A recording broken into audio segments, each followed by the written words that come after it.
Resenha. Chegamos com o Reis da Resenha dessa semana aqui pela Jovem Pan em todas as plataformas e hoje o nosso convidado, o Rei da Resenha, é um dos reis do elástico, né? O Wilsinho, que tem uma carreira muito legal, começou pelo Palmeiras, foi para o São Paulo, jogou lá no Shakhtar Donetsk, carreira nos Estados Unidos, lateral bom, que é difícil de achar hoje no futebol. Que depois foi jogar como meia, né, Vamp? Até você que conhece bem, tem essa coincidência entre o nosso convidado e você, que você começa na lateral e vai para o meio de campo, né, Vamp? Não, eu fui forçado aí para lateral, sempre fui jogador meia. de meio campo, né? E quando eu vou pro PSV, né? E o lateral, os jogadores de meio campo da toda a seleção holandesa, teve que dar um jeito de botar para me jogar. Aí me empurraram para lateral, mas eu nunca fui lateral, não. Mas normalmente o cara que joga no meio, ali de cabeça de área, ou segundo volante, segundo homem de meio campo, pode jogar tranquilamente de lateral. Tem até a história que você brigou com o Luxemburgo lá no Corinthians, que eu venho contratado como... Ele me contrata como lateral. Eu falei, não. E lá era na Holanda, eu tinha que jogar no PSV durante 3 anos. Porque o meio era Felipe Coquinhoc. E aí, ele, não, eu digo, não, vou jogar. Você já me viu, joguei contra vocês aqui. Comecei no Vitória minha carreira de volante, joguei no Fluminense. E você já me joguei contra você, Fluminense, Palmeiras, eu de volante. Aí ele, não, então vai lá, faz sua merda no meio então. Aí nessa merda que eu fiz no meio, ele me convocou para a seleção, ele mesmo me convocou para a seleção, me deu oportunidade na seleção principal, eu já era da seleção de base, jogando de volante, com o Júlio César Leal, e é a minha carreira toda como volante. E outra coincidência do nosso convidado com o Vampeta, e já a gente vai entrar nesse assunto, porque o Wilsinho já declarou que na infância era corintiano, hein? Era corintiano e tentou dar uma caneta lá, deu uma caneta, aliás, um belo drible, lá na Vila Belmiro, no Kleber, e o Kleber dá um soco no estômago dele, já a gente vai entrar nesse assunto. Wilsinho é o Rei da Resenha da Jovem Pan, prazer te receber por aqui, Wilsinho, tamo junto. Boa tarde, senhores, o prazer é meu de estar aqui, obrigado pelo convite. Vamos aí, irmão. Wilsinho, os primeiros passos da carreira, começa onde e qual posição? Quem te botou para jogar de lateral? Vamp, eu tô igual você, cara. Lateral surgiu que... Eu era o mais gordinho, né, da época. Eu era grande e gordinho. Aí eu queria ser igual meu pai é meia da Várzea, só jogou na Várzea. Eu queria ser igual ele, aí não tinha tanto recurso, virou volante. Aí era o maiorzinho, mais forte, gordinho, só que não aguentava correr tanto, virou zagueiro. Aí um dia faltou lateral lá pra viagem lá, o cara falou, faz a mesma coisa que você faz aqui, 3 passos pro lado, vai de lateral ali. Aí eu fui de lateral, tinha força, conseguia jogar bola dentro da área. Aí falou, rapaz, achei sua posição, fica aí que você vai se dar bem aí. Lá era no Nacional ainda, na época do Terrão, Nacional Eurosport, cara, nem sei que ano que era isso, mas devia ter uns 12, 13 anos. E aí você chega no Palmeiras, ficou quase 10 anos, né, nas categorias de base do clube, até chegar no profissional, né, Wilsinho? Queria que você falasse desse seu começo no Verdão e até a mudança do Palmeiras para o São Paulo, que eu sei que a torcida do Palmeiras na época te viu como traidor, mas também convenhamos, naquela época o São Paulo investia muito mais nas categorias de base, e você chega no São Paulo no momento que o São Paulo é tricampeão brasileiro, o São Paulo tinha acabado de ser campeão da Libertadores, campeão mundial, era exemplo de gestão, né, o São Paulo naquela época. Hoje acho que até deu uma invertida quando a gente fala em gestão, Palmeiras e São Paulo, mas naquela época era o sonho de muita gente jogar no São Paulo, né? Então eu queria que você falasse do seu começo no Palmeiras e como foi essa troca Palmeiras por São Paulo. Cara, a escolha pelo Palmeiras, ela passa muito pelo treinador que meio que me descobre no MESC ali, né, o Niltinho. Ele me descobre num campeonato de um clube fechado, me leva para o Juventus, isso ainda com 7 anos. A gente sai do Juventus e vai para a GM São Caetano juntos no futsal. E aí, ali com 9, 10 anos, eu me separo um pouco dele, aí eu passo pela Eurosport, a Eurosport se junta ali no Nacional, aí se junta com o Corinthians depois, um pouco mais tarde, e aí eu em teste no Corinthians para o campo, e aí eles já tinham pedido meus documentos, documentação, tudo, eu sou convidado a voltar para a General Motors, a GM, né, a antiga GM Futsal. E aí ele fala, rapaz, você tá jogando campo? Tá onde? Eu falei assim, acabei de passar no teste do Corinthians. Ele falou, já entregou os documentos? Eu falei, não. Ele falou, então vem comigo pro Palmeiras. Aí tem aquela confiança, né? Aquele cara que poxa, que te descobriu, te deu oportunidade, você tem aquela gratidão. Gostava de trabalhar com ele, que era um treinador que eu gostava também, eu me sentia bem ali com ele. Ele me leva pro Palmeiras, eu passo no teste e ele fala, cara, fica aqui comigo, não vai para lá não. E aí eu escolho ir pro Palmeiras para ficar com ele, né? Que era uma pessoa conhecida e tal. E por alguns jogadores da própria GM já estarem lá. Então, é um ambiente mais... que a gente já conhecia, se sentia melhor, né? Menino. E aí eu, cara, ingresso no Palmeiras, fico, acredito, quase 10 anos na base do Palmeiras. E, cara, depois disso foi aquele sofrimento da base, né? Que a gente sabe como que é. Na época, o Palmeiras era bem diferente do que é hoje. A gente brincava que era uma base aleluia, né? Jogava a roupa pra cima, pegar, pegou, sabe? Era o que tinha, não tinha blusa no frio, era uma loucurada, mas era normal da época, não era só lá, né? Em outros lugares era assim também. E aí, cara, quando eu recebo minha oportunidade em 2006 de ir pro profissional, eu já tinha estourado a idade de júnior, eu já nem juniores era mais, eu consigo ali, o treinador do B, que era meu treinador, o Marcelo Vilar, ele sobe eu, o Wendel, sobe alguns meninos ali do B para compor o elenco do profissional. Eu joguei alguns jogos e aí eu tava indo para fora, né? Quando eu tava indo pro Vila Real da Espanha, o São Paulo meio que me procura, fala, e aí, renovou? Eu falei, não, tô indo para fora. Poxa, a gente acha que vai ter mais oportunidade aqui no Brasil, não interessa ficar, a gente iguala a proposta do Vila Real e tal, e, cara, a gente decidiu ficar pensando nesse plano de carreira que a galera fala hoje, né? E aí no São Paulo, digamos que eu dei a sorte da minha vida lá, em 10 meses eu consigo a transferência pro Shakhtar, mas eu acho que eu dei muita sorte, cara, na minha carreira. Óbvio que a gente estava preparado, estava querendo, né? Conseguiu fazer bons jogos, mas eu dei muita sorte, assim, nesse período curto de 6 meses, eu acredito que eu tenha dado muita sorte. Nessa passagem sua, na troca Palmeiras por São Paulo, tem 2 bastidores que são legais, queria que você contasse. Primeiro, o Milton Cruz, que eu fiquei sabendo que foi assistir um jogo seu lá no Parque Antártica, para te observar. E o segundo é o doutor João Paulo de Jesus Lopes, que chega a te ligar e você pensou que era um trote, não é, Ilcinho? Cara, o Milton falou pra mim que foi ver um clássico, né? Palmeiras e Grêmio Barueri, que era o clássico da A2 na época, né? Do segundinho, do B. E aí ele falou que viu ali a gente jogando ali, ele viu 45 ou 50 minutos e falou, não, o menino é bom. Já viu que eu tinha que ver. Isso é ele que me falou, é a única informação que eu tenho. Eu não vi. E ele me fala depois, só depois que eu tava quase saindo pro Shakhtar também. Ele não me fala antes. Mas a história do Dr. João Paulo, cara, o Vampeta, melhor que ninguém sabe que é uma zoação, é uma zoeira. Então a gente do B lá, tinha jogo, a gente jogava bem, aí os caras passavam trote. Era o Petralha que ligava, era o Dr. João Paulo de Jesus que ligava, Eurico Miranda, os caras passavam trote falando que era todo mundo que ligava querendo contratar. Cara, era, David Braz, o Marquinhos que jogou no Fluminense, a molecada do B lá era terrível. E aí um dia eu tô dormindo e me liga um número estranho, eu falei, pronto. Aí me liga, eu, sim, oi, aqui é o doutor João Paulo Jesus Lopes. Aí eu falo, fala doutor, como que o senhor tá? Tudo bem? Não, sim, você tá indo muito bem, queria te trazer pro São Paulo. Aí eu falei, brincando, doutor, isso é hora de ligar para alguém 9h30 da manhã para contratar o cara, vai tomar naquele lugar, doutor, com todo o respeito. E se for verdade mesmo isso aí, liga pro meu empresário que vai saber o que fazer, porque deu uma pelada.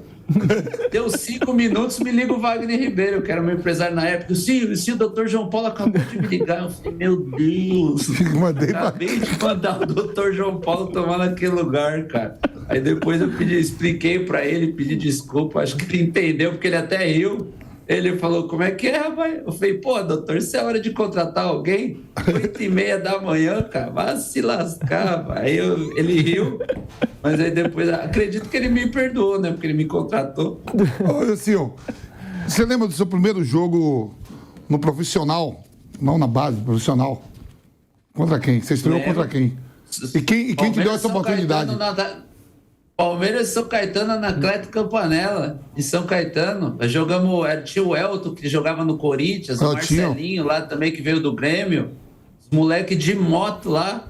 Aí o Palmeiras tinha acabado de cair na Libertadores de 2006 pro São Paulo. E aí o Marcelo Vilar falou pra mim, ele falou, cara, eu vou subir o Wendel, que eu preciso de um volante. O Wendel tá sempre aqui com a gente, cara. Ele tá sempre aqui na ponta com nós. Mesmo. Eu sigo ele, ele tá sempre aí. Ele falou, vou subir o Wendel, não subo você, porque eu preciso de um volante. E ele poderia, acho que, fazer uma ou duas trocas, se eu não me engano.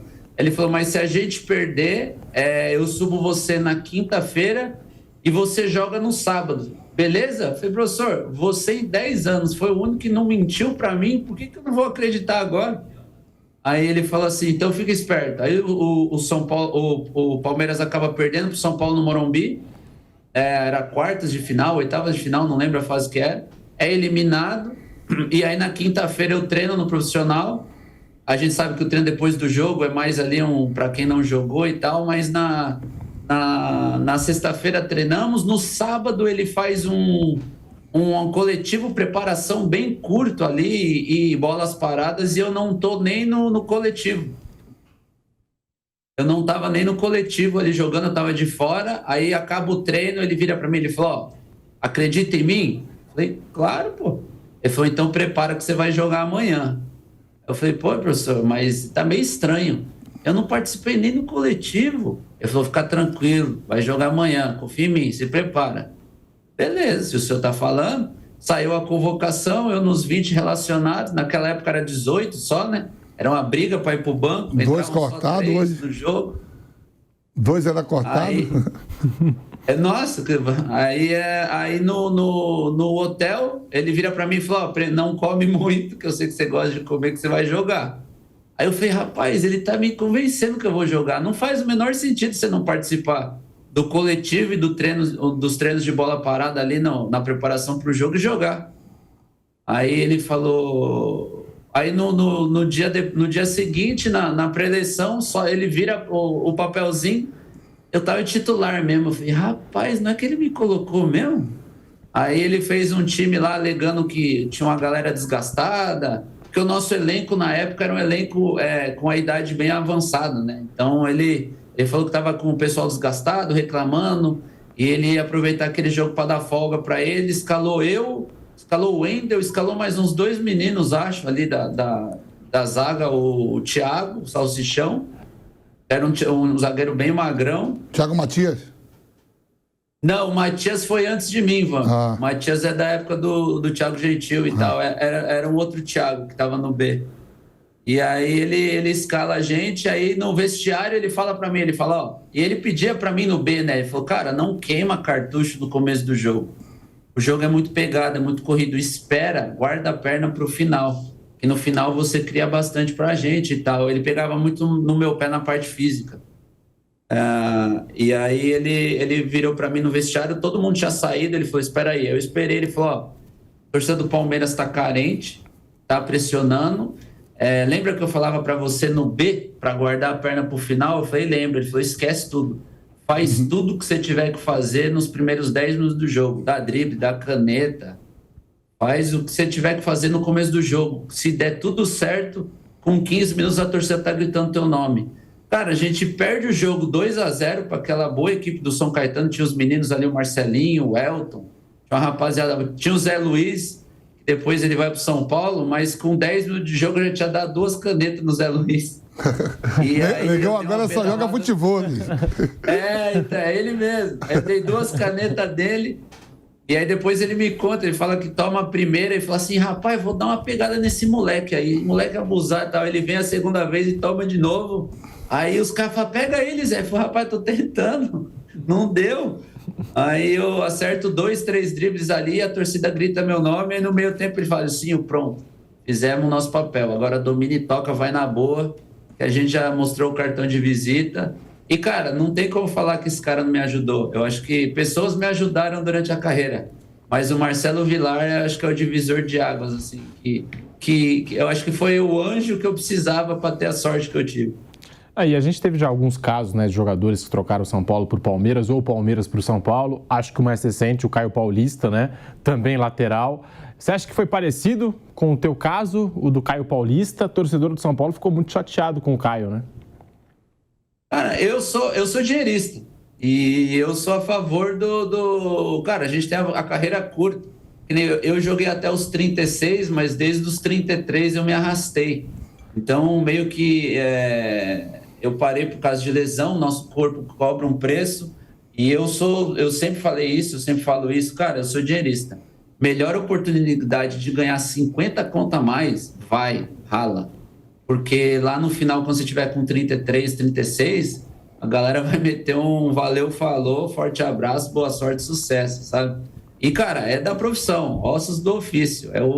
O business corre assim, sempre vai ser assim, e tem que aproveitar as oportunidades. Eu acredito que, eu não sei, eu tentei renovar o contrato com o Palmeiras até, mas tiveram várias situações lá que não deu certo. O São Paulo me abre as portas e, na época, acho que não é novidade para ninguém, que o São Paulo vivia uma condição financeira, tinha acabado de ser campeão do mundo e as oportunidades eram melhores lá, o time era mais estruturado e tal. Hoje a gente sabe que é um pouco diferente, né? O Palmeiras está numa melhor posição, mas como eu aproveitei minha oportunidade, quando o Caio mudou também, eu falei, cara, tem que mudar.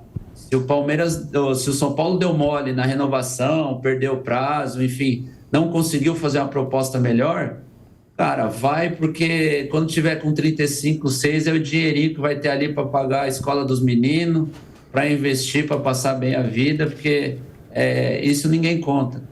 E eu sigo essa linha de raciocínio, cara. Melhor oportunidade profissional, a gente é profissional. Vamp foi profissional, eu fui profissional, todo mundo é profissional. A gente joga de acordo com as melhores oportunidades. Eu acho que poucas pessoas priorizam sou São Paulino, sou corintiano, sou palmeirense e quer ficar no clube. Cara, respeito, tem que ser valorizado esse papel, mas pela nossa carreira ser muito curta, eu acho que qualquer oportunidade de aproveitar, o jogador tem que meter o pé mesmo, pensar na família e nos filhos, porque, como diz aqui nos Estados Unidos, né, the end of the day, o mais importante é a família e o como você pode cuidar dela. Ô, Ilcinho, eu, quando eu joguei no PSV, eu joguei a Liga dos Campeões, eu enfrentei o Dinamo Kiev, lá em Kiev, né, no jogo, eu lembro até como hoje, Tchavchenko surgindo, aquele time do Dinamo Kiev, era um time incrível, e eu joguei estava abaixo de mais ou menos 8, abaixo de 0, pintada a bola de cor de abóbora, e tudo. Como foi essa sua transferência para Ucrânia, morar lá por tanto tempo, jogar num clube que ganha tantos títulos lá, jogando ali pela Europa toda? Como foi essa adaptação de vida na Ucrânia? E, ao mesmo tempo, você vê hoje a Ucrânia vivendo mais de um ano aí, tá, de guerra, né? Isso, quase 2, né? Com a Rússia. Fala um pouco aí pra nós. Vamp, eu digo que eu tomei um elástico, né? Me levaram lá no verão, tudo bonito, rapaziada na rua. Falei, caramba, esse lugar é top, cara. Esse lugar aqui, você é louco. Lugar bom desse, ninguém conhece. Dinheirão brabo desse. Pô, vou vir aqui fácil. Aí teve a negociação, né? Aceitaram tudo que a gente pediu. Fui pra lá, rapaz, deu 20 dias. Escurecia 12h30 da tarde. Já tava menos 10, tudo branco. Um frio danado, os caras pedindo o carro que eles deram para nós para trocar os pneus lá, pneu para neve. Uma loucurada. Eu falei, virei pro meu pai, que meu pai e minha mãe foi comigo na época. Eu falei, vixe, tomamos o elástico. O elástico que eu dei nos caras no campo, a gente tomou. E venderam o sonho do paraíso. E aí vai ser esse clima aqui assim, cara, quase que um ano inteiro. Nós são 10 meses de frio e um mês de calor e um mês ali na transição do... Cara, a gente jogou um jogo contra o Benfica e aí o Léo tava de lateral esquerdo e eu tava muito no enfrentamento com ele. Ele falava pra mim o jogo inteiro, pelo amor de Deus, como é que vocês aguentam jogar aqui, cara? Tava menos 18, cara, um frio. Qual foi o maior frio que você pegou lá? A menor temperatura?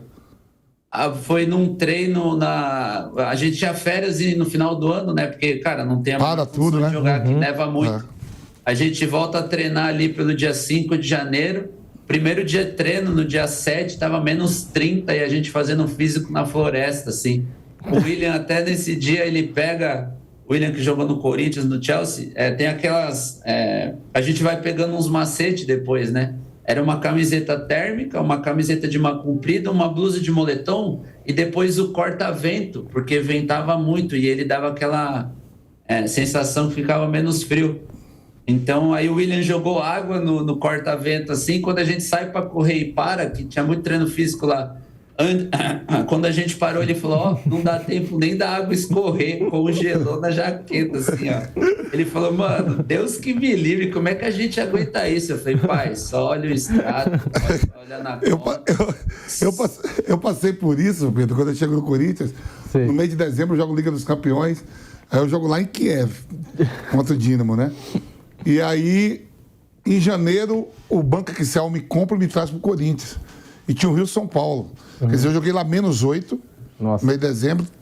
3 semanas depois eu estava jogando em Prudente aqui. Nossa. São Paulo, Corinthians e Palmeiras, eu marcando o Euler. Lá em 40 graus, tava a 40 graus. Eu digo, puta que pariu, a gente vive isso nas nossas carreiras, né? E aí foi se adaptando tudo. Fala ucraniano, Wilson? Ali onde em Donetsk, ali, eu aprendi mais o russo. Era a parte mais russa, né? Onde a gente morava. Então eu aprendi um pouco do russo.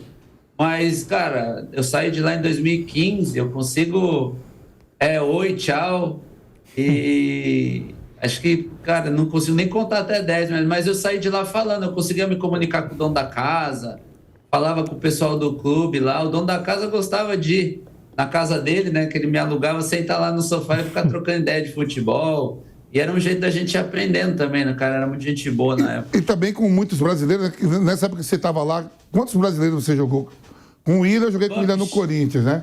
Quem mais? Chegou, quando eu cheguei lá, tava o Brandão, o Jadson, o Fernandinho, o Luiz Adriano tinha acabado de chegar do Mundial do Internacional de 2006. Dentinho? E aí chega eu e depois chega o William, logo depois de mim.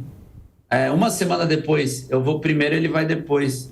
Aí o Brandão sai, depois de 6 meses sai o Brandão, aí fica eu, o William, Jadson, o Ferna e o Luiz Adriano. Aí a gente faz essa campanha até que a gente foi campeão da UEFA até 2008, acredito. 2007, 2010. Aí em 2010 chega Alex Teixeira e Douglas Costa. Só que em 2010 eu tenho um problema contratual lá, eu saio do Shakhtar, retorno ao São Paulo. E aí nesse período, aí eu fiquei 1 ano no Brasil, fiquei 1 ano no São Paulo e alguns meses no Internacional.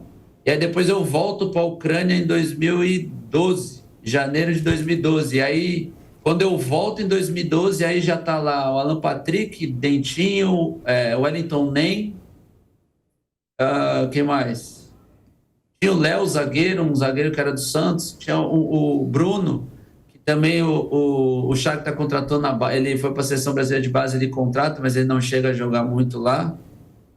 Quem mais que tinha? Eu posso estar esquecendo alguém, cara. E aí vocês me perdoam. O Shakhtar gosta muito de jogadores brasileiros, né? Demais. Contrata muito, né? Gosto. Chegou uma época lá que a gente era em 14, cara. Jogava. Eu era ponta direita lá, né? Eu virei esse cara aberto pela direita lá. E aí tem uma época que tem de ponta direita lá eu, o Wellington Nem, Marlos. E aí na ponta esquerda tem o Tyson, o Dentinho, o Bernard. Dentinho. Aí tem Luiz Adriano, Alex Teixeira, tinha o Douglas também pela ponta direita. Aí Fernando e Fred, Ismaíli, cara. Aí a gente tinha que se reposicionar no campo. Virava lateral, volante, zagueiro, aí era uma correria. É uma confusão, mas, cara, era legal. Eu sempre gostei da Ucrânia, cara. Eu acho que dos moleques, assim, eu até falo, quando eu falo com algum deles, assim, eu falo que o divisor de água foi eu nessa primeira geração, nessa primeira passagem, digamos assim, porque o pessoal do Shakhtar achava que eles eram o Real Madrid do leste europeu. Ninguém queria sair do Shakhtar. E aí, quando eu saio do Shakhtar, quando eu brigo, eu vou pra FIFA para brigar, eles entendem, falam, pô, os brasileiros não estão brincando não, os brasileiros estão falando sério. e aí eles correm ali para renovar o contrato de todos os moleques ali, né? Aí eles renovam do Luiz, do William, do próprio Ferner, eu acho que deve ter renovado o Jadson, deve ter melhorado uma condição para aumentar a multa para dificultar a saída. E aí eu meio que saio primeiro, eles ficam, e aí quando eu volto, o Jadson já tinha voltado para São Paulo, ele inicia a campanha dele no Brasil de novo. E como é que foi a tua chegada no São Paulo, né? Você falou, tive muita sorte na minha carreira, porque eu lembro que você chega no São Paulo com Riascos, São Paulo com Souza, São Paulo com Leandro, e aí todos esses acabam se machucando, sentindo algumas dores, e aí você entra no time, né? E você fala, 10 meses depois eu sou vendido para o Shakhtar Donetsk. Mas como é que foi essa tua chegada no São Paulo, a tua passagem pelo tricolor paulista, que até hoje o torcedor do São Paulo guarda muito carinho por você, Wilsinho? Cara, quando eu chego no São Paulo, tem lá o Maurinho também, que estava no DM, né? Com problema sério no joelho. Aí tá o Souza, que estava, cara, voando, estava sendo até cotado para a seleção brasileira, que o São Paulo tá jogando com 3 zagueiros ele de ala. Quando o Souza não jogava por alguma suspensão, era o Leandro. E aí, depois da minha chegada, quando acaba a Copa de 2006, o Riascos vem da Copa. Então, e aí eu joguei no Banguzinho, o São Paulo, a gente bem na Libertadores, eu jogando com o Banguzinho, né, com o time alternativo, quando era acionado. E aí, quando o Riascos vem, o Muricy me tira do Banguzinho e coloca o Riascos, porque o lateral direito, acredito eu que iria aos poucos entrando para tomar essa posição, porque o Souza, ele era um ótimo ala, mas ele não era o lateral. E o Muricy pretendia estar mudando esse esquema para o lateral, até porque ele ia tirar um zagueiro e colocar o próprio Souza para o meio campo, né? Então, acho que esse seria um movimento natural, né? Um movimento que eles planejavam. Só que o Riasco machuca, ele quebra a canela no primeiro jogo dele contra o Goiás, numa dividida com o Jadilson, o pequenininho Jadilson. E aí ele quebra a canela, aí ele escolhe não operar de primeira, tentar o tratamento ali convencional, de esperar. Aí na Supercopa na Recopa Sul-Americana, o Souza machuca o adutor e o Leandro, que o Muricy usava muito, ele tinha um problema às vezes na cintura, né? Eu não sei, acho que ele sentiu esse problema. E os dois, após a derrota com o Boca Juniors, eles vão pro DM. E aí, cara, a oportunidade aparece do nada, assim, de jogador que estava sendo cortado até do banco. Eu recebo uma oportunidade que cai no meu colo e é contra o Internacional, que tinha acabado de ganhar da gente na Libertadores. E aí eu jogo, primeiro tempo, cara, dói as pernas, queima tudo, é uma loucurada, sem ritmo de jogo nenhum. A gente sabe que por melhor que você treine no dia a dia, não é a mesma coisa, você ter ritmo de jogo, você jogar e tal. E aí eu faço um primeiro tempo ok, mas tipo, passei mal horrores. E aí segundo tempo eu começo a melhorar um pouco. E aí mesmo, acho que o Alex Silva é expulso naquele jogo, se eu não me engano. E aí mesmo com a menos eu consigo fazer a jogada do segundo gol, consigo terminar o jogo bem, ganho um fôlego. O Souza e o Leandro não voltam. Eu jogo de novo contra o mesmo São Caetano da minha estreia no Anacleto. Um jogão difícil, a gente ganha de 1-0, eu jogo muito bem. Depois desse jogo, tem o jogo contra o Palmeiras, imprudente. Aí o Muricy me tira. E a gente perde pro Palmeiras 2-0, 3-1, não lembro quanto foi o jogo. E aí depois do jogo do Palmeiras eu entro e não saio mais. Aí vou adquirindo confiança aí pra gente que é juvenil, né? Os juvenil, todo próximo jogo pode ser o último. Então a gente dá a vida, né? E aí foram passando os jogos, aí eu fui adquirindo confiança. E aí, cara, graças a Deus não saí mais. E aí quando o Riasco tenta voltar desse período convencional, ele não consegue voltar e eles acabam decidindo operar ele. E aí são mais 3, 4 meses parado depois da cirurgia. Então, tipo, meio que... não que eu torci para que todos eles se machucassem, mas o universo conspira a meu favor, sabe?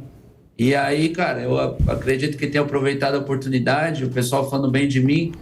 E aí também eu era o único que tinha idade para poder ser vendido, né? Porque era eu, Miranda e o Alex Silva, a gente tinha 23 anos, o resto da galera lá já tinha tudo 30, 31, né? E a gente sabe que o mercado era diferente. E o mercado, naquela época, não buscava os jogadores tão novos, de 16, 17. Os jogadores, na minha época, eram os de 21, 2, 3, né? Era essa rapaziada que era considerada, assim, os mais novos do elenco. E sim, a gente falava do São Paulo, essa sua passagem pelo Tricolor Paulista, a sua chegada. E eu queria saber como é que foi trabalhar com o Muricy Ramalho, hein? Fiquei sabendo até que ele te deu uma garrafada lá, porque você deu um elástico errado. Tem uma história assim com o Muricy, não tem, Wilsinho? O Muricy tem um monte, cara. Tem duas são... Essa da garrafada, ele odiava cobrar a lateral para trás. Ele odiava. E ele falava, ele queria deixar o homem brabo, era cobrar lateral pro zagueiro, pro volante. Lateral era para frente. E aí eu cobro um lateral para trás no jogo do Morumbi. E, cara, deu uma merda lá, tomamos o gol, cara, mas não deu outra. Ele entrou no vestiário lá, cadê ele? Me procurou, tacou a garrafinha na minha direção. Seu cabeçudo do caralho, juvenil, não sei o que, mano, deu uma dor. Mas, cara, o Muricy é uma pessoa fantástica, tinha o controle do grupo na mão, ele era pouca resenha, era bom dia, boa tarde, boa noite, não dava muita resenha não, ele dava oportunidade para quem estava melhor. Tem outra história também na seleção, eu e o Josué convocado para a seleção juntos, aí ele entrou para fazer o vídeo antes do jogo e fala assim, antes de eu começar a te falar uma coisa, Josué, parabéns, pô, mais que merecido, 2 anos incríveis, está fazendo por merecer, um dos melhores volantes do Brasil, merece muito, já era para ter ido há muito tempo, desejo toda a sorte do mundo para você. Aí ele falou, cadê ele? Aí eu tava meio na frente, assim, né? Eu estufei o peito, eu falei, agora ele vai me dar uma moral, né? Tá ligado? Aí o Pavanzão estufou o peito e falou assim, você, seu juvenil do caralho, é bom você prestar atenção no que você tá fazendo e continuar jogando melhor do que você tá. Você não fez nada para chegar ainda. Eu era até contra a sua convocação, mas quiseram te convocar. Então vai lá, faz direito, não me fode, volta, fica pianinho e continua trabalhando. Bora pro vídeo. Que falei, nossa. Valeu, meu senhor. Tamo junto. E aí eu lembrei no começo do programa, eu cheguei a falar caneta. Caneta, na verdade, se eu não estiver enganado, você deu na sua segunda passagem pelo São Paulo num jogo contra o Corinthians, contra o Roberto Carlos, né? Que também não é pouca coisa. Mas nessa primeira passagem foi um elástico que você deu no jogo lá na Vila Belmiro contra o Kleber. E aí essa história também é muito boa, né? Porque você tinha errado um elástico, acho que num jogo passado, o Muricy te deu essa bronca. Aí vocês vão enfrentar o Santos na Vila Belmiro, dá o elástico no Kleber, faz um gol que estoura a rede, né? Estourou a rede da Vila Belmiro.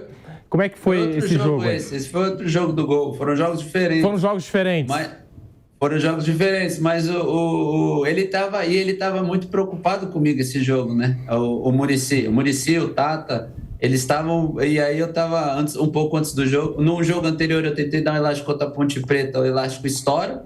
Ele me dá outra garrafada e fala que não é brincadeira, que é futebol sério, me deu um esculacho. Aí eu falei, né? Errei, né? Vou fazer o quê? Vou falar o quê? Inclusive, a gente empata com a Ponte Preta 1-1 no Morumbi. A Ponte brigando para não cair, a gente podendo abrir a vantagem na frente. Eu erro o elástico, ele fica um arado. Aí ele fica preocupado comigo, porque, pô, cara, imagina o lado esquerdo do Santos. Era o Zé, Kleber, tava o Tabata, o Pedrinho, Kleber Santana, um monte de cara canhoto por ali. Num clássico, na Vila, os caras jogando o fino da bola. E ele não deixa o Kleber cruzar, vai para tomar o drible, não deixa. Ele falou isso para mim todos os dias, não deixa o Kleber cruzar, vai para tomar o drible, não deixa o Kleber cruzar. Aí eu tava no banheiro, né, dando aquela aliviada antes do jogo, aí ele chama o André e o Josué ali no banheiro, escondinho, e falando assim, pelo amor de Deus, não deixa esse juvenil me fuder.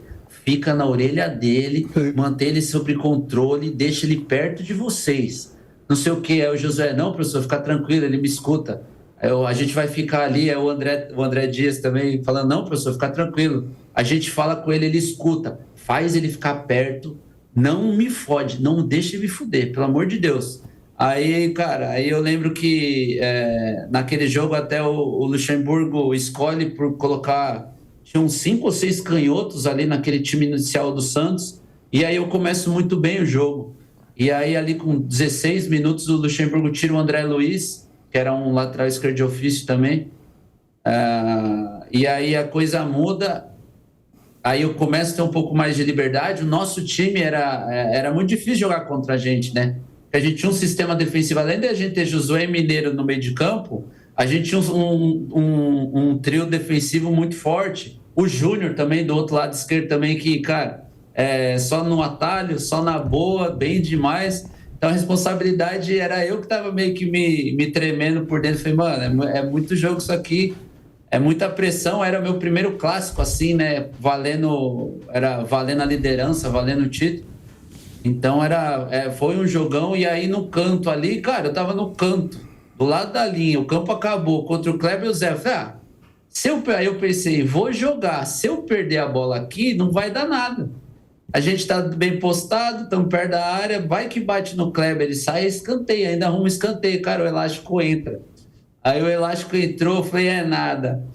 Aí ele olha pra mim assim, aí ele falou, você é abusado, né? Ele falou, você é kamikaze, né? Ele falou assim, de duas uma, ou você é muito kamikaze ou você gosta de me tirar do sério, um dos dois. Mas aí, cara, era o Muricy mantendo os juvenis sob controle, assim, sabe? Como eu era o mais abusado, mais kamikaze, assim, ele tinha que manter a rédea curta mesmo. Inclusive, eu acredito que se eu dei muito certo nesses 10 meses, é mérito total do Muricy, assim, que me manteve na rédea curta. E aí, como foi sua chegada? Como foi que você foi parar nos Estados Unidos? Como foi que surgiu a proposta de ir para os Estados Unidos? Vamp, 2015 acaba o contrato no Shakhtar. Aí eu vou pro Brasil, meu filho nasce. Aí eu falei, cara, não quero mais jogar bola, vou largar. Eu não queria mais ficar viajando, eu odiava viajar, odeio ficar andando de avião a cada 3 dias. Aí meu empresário na época virou para mim e falou assim, pô, Wilson, não para não, escolhe um lugar aí que eu tenho que te colocar lá. E eu sempre gostei dos Estados Unidos, né? Sempre pensei em morar aqui. E aí eu falei, cara, então me põe nos Estados Unidos. Aí ele falou, tá, pera, vamos lá. Estados Unidos, a realidade financeira dos caras é completamente diferente. Talvez você ganhe lá só para pagar as contas. Beleza? Aí eu falei, tá, suave. Aí eu já estava ali, eu parei na metade de 2015, inclusive em 2015 também, meu empresário na época era o Kia. O Kia, ele queria que eu fosse para a Inglaterra para ficar treinando lá, mas eu falei, poxa, quer ficar na Inglaterra treinando? Longe da minha família, meu filho recém-nascido. Ele falou, então vai para o Corinthians. Eu treinei 6 meses lá no Corinthians, fiquei treinando lá com o time do Corinthians lá, né, academia, né, a parte do grupo. E aí ele falou, cara, arrumei um teste para você fazer nos Estados Unidos. Tem coragem? Eu falei, bora, pô. Vamos, não tem nada a perder mesmo, bora. Aí ele falou, não, mas é teste. Você vai lá para ser testado contra os meninos da universidade. Eu falei, vamos embora. Eu falei, tô bem treinado. Os caras no Corinthians lá tava, treino forte pra caramba. Os caras lá me deram uma moral. E aí tava bem treinado, jogando na várzea. Aí na várzea o bicho pega. Eu falei, mano, o teste lá nos Estados Unidos não vai ser pior que jogar na várzea, que é onde o couro come. Tô treinado, tô com ritmo de jogo, que na várzea esse campo também é ruim. Não pega aqueles tapetes. Vou pegar um campo bom, mas só vai melhorar. Aí ele falou, só que lá nos Estados Unidos é mais pancadaria, mais correria e tal. Eu falei, cara, vamos embora. Vamos lá fazer o teste. Aí ele falou, bora, então vamos embora. Aí me mandaram aqui pro Philadelphia Union. Aí cheguei na pré-temporada, tinha 40 caras. Falei, putz, aí era aquele, tipo peneirão mesmo, né? Cada 20 minutos sai um time e entra outro. E aí era o time titular que testava os times ali a serem aprovados, né? Os meninos de teste.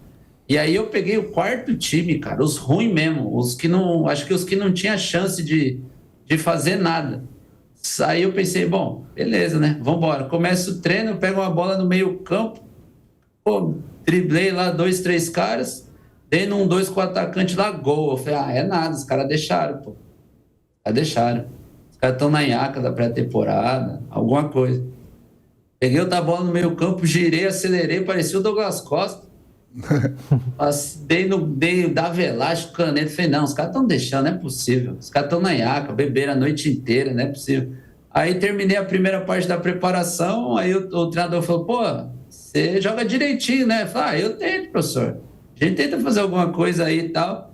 Aí fui para a segunda parte da pré-temporada, que é onde começou, que aí ele cortou metade dos caras, aí ficaram só 28.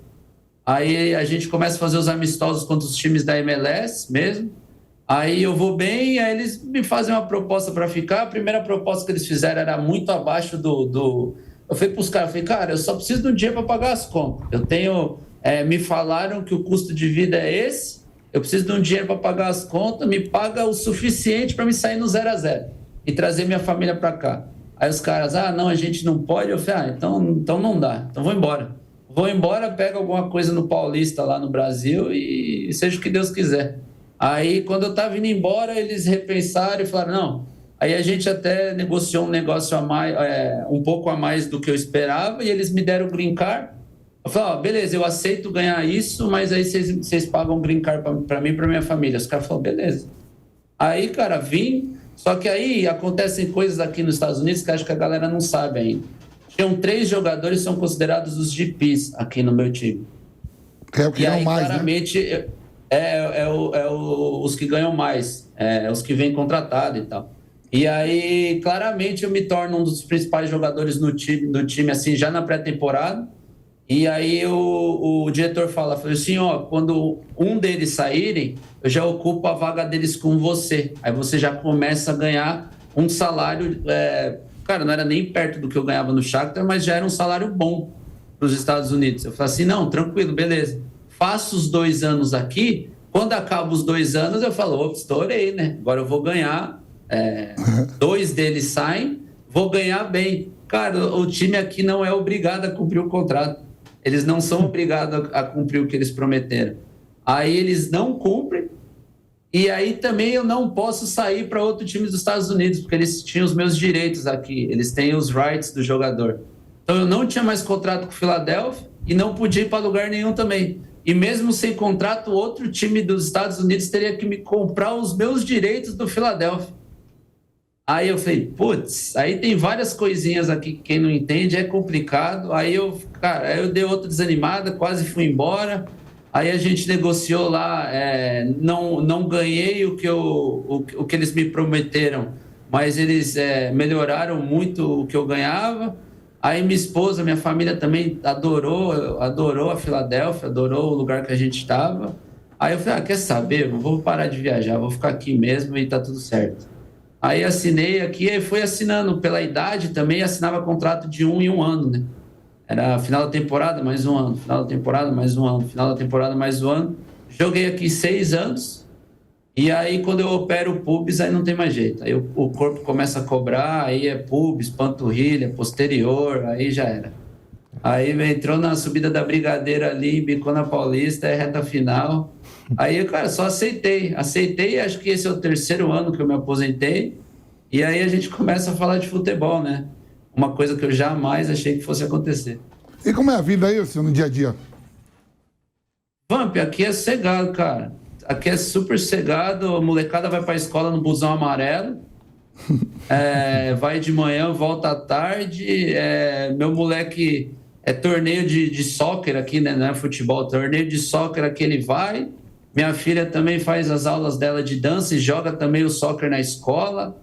Cara, aqui é sossegadíssimo, eu tentei abrir uma escolinha de futsal.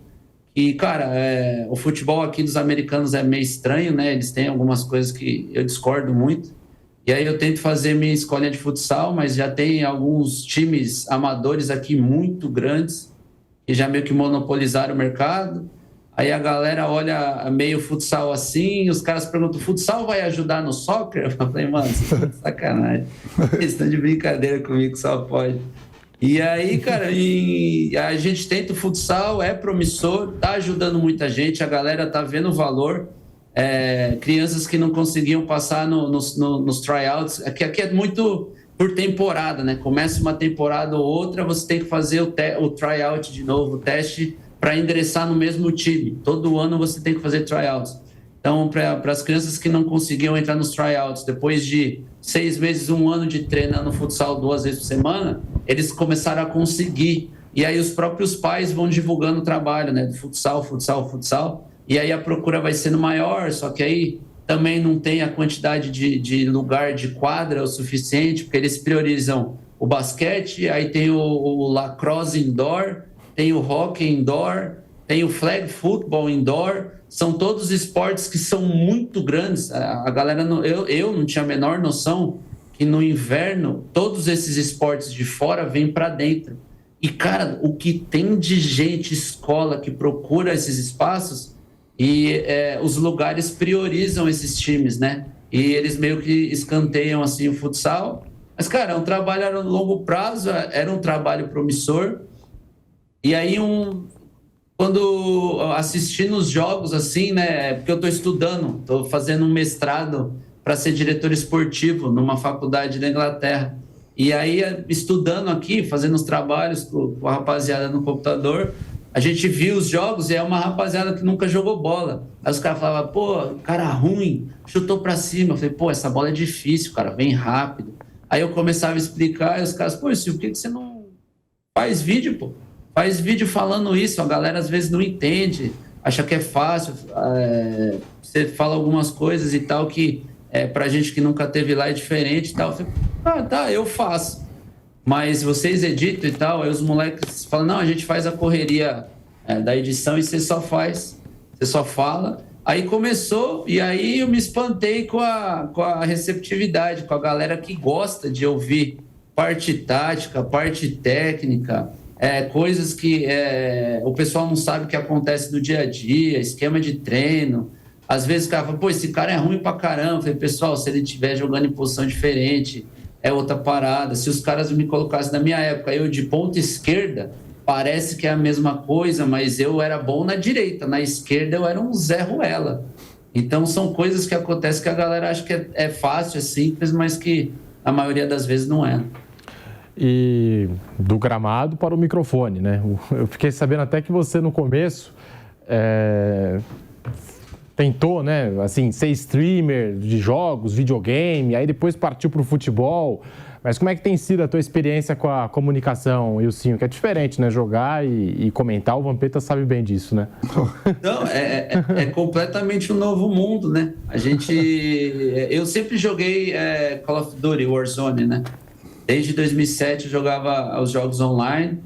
E aí a gente jogava sempre, aí os caras falavam, pô, faz live e tal, mas, pô, pra você ter credibilidade na área, você tem que ser muito bom ou conhecer muito do assunto, né? Não, eu só jogava para me divertir, eu era horrível e jogava para me divertir e fazer uma resenha. O legal aqui é a resenha, é nosso mundo aqui, né?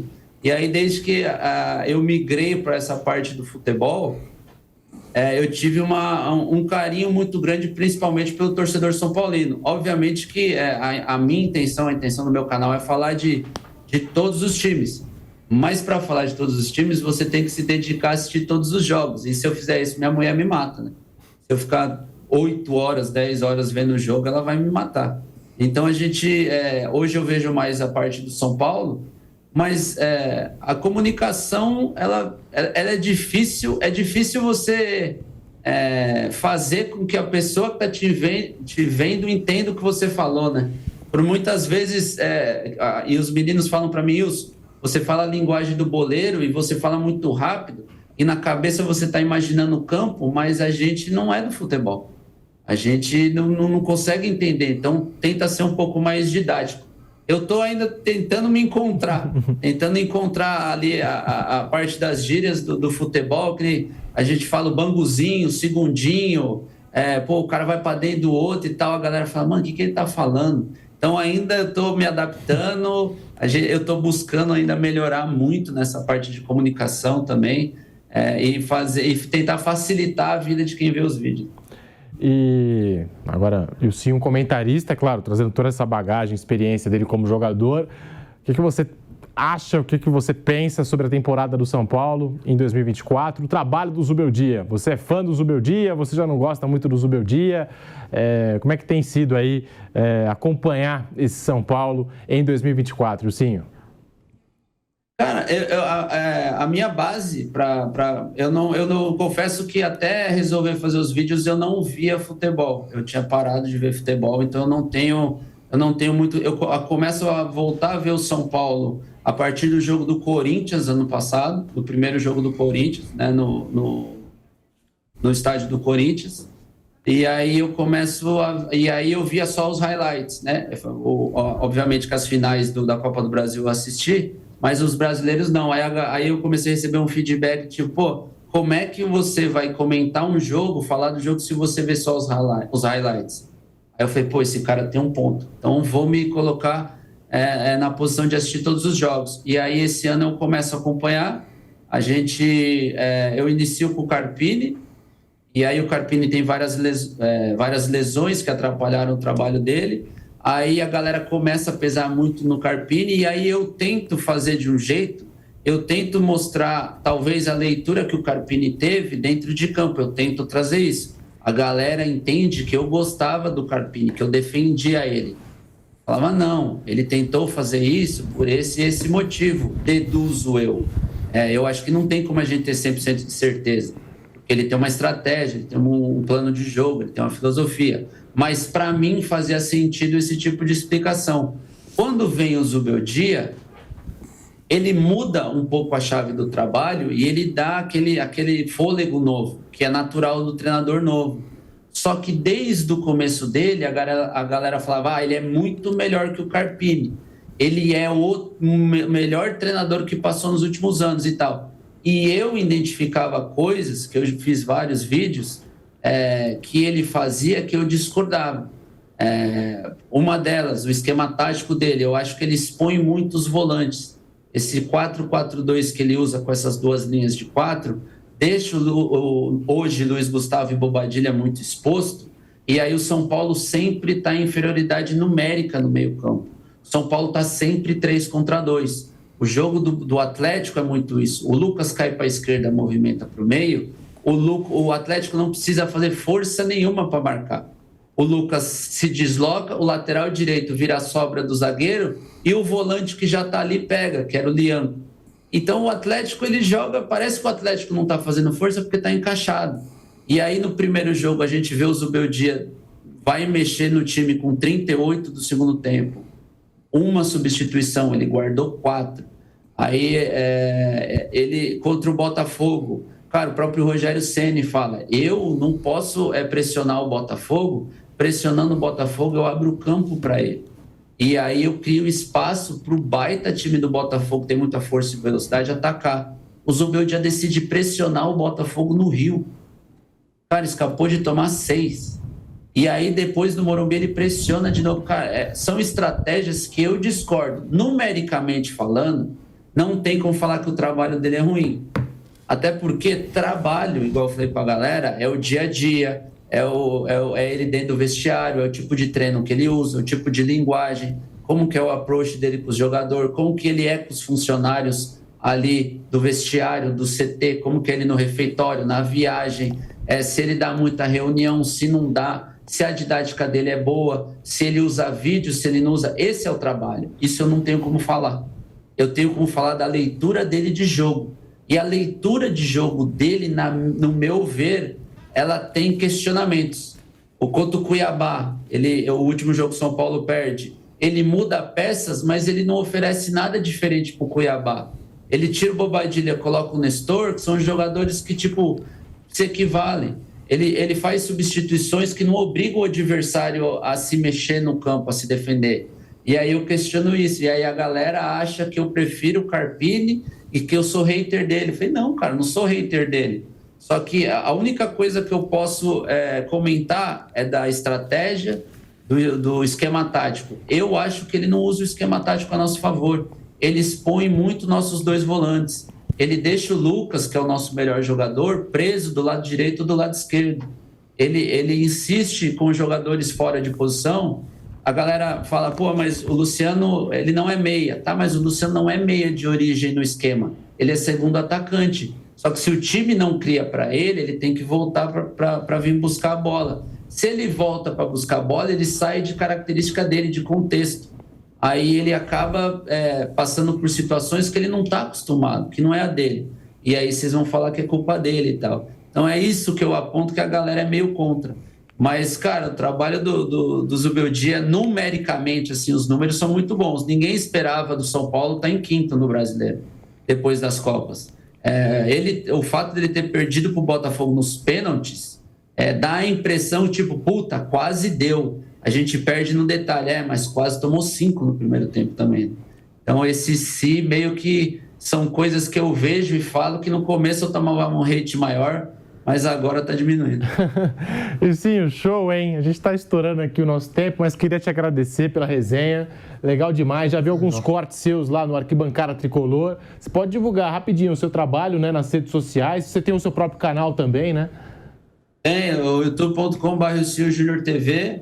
Quem puder dar uma moral lá para mim lá, seria uma honra. A gente faz uma resenha mais descontraída. Não é tão informativo e tão sério quanto a Arquibancada, mas a gente tenta trazer um pouco da nossa resenha mais descontraída dentro desse mundo do futebol. Hein? Show de bola, Ilcinho. Muito obrigado pela participação. Valeu. Quem sabe numa próxima oportunidade dá para fazer mais de um Reis da Resenha com o Ilcinho, hein? Valeu, Vamp. Valeu, tamo junto, Ilcinho. Aquele abraço, tudo de bom para você e a família. E semana que vem tem mais. Um abraço, obrigado. Tem mais Reis da Resenha aqui na Jovem Pan, em todas as plataformas. Te espero lá. Reis da Resenha. Realização Jovem Pan News.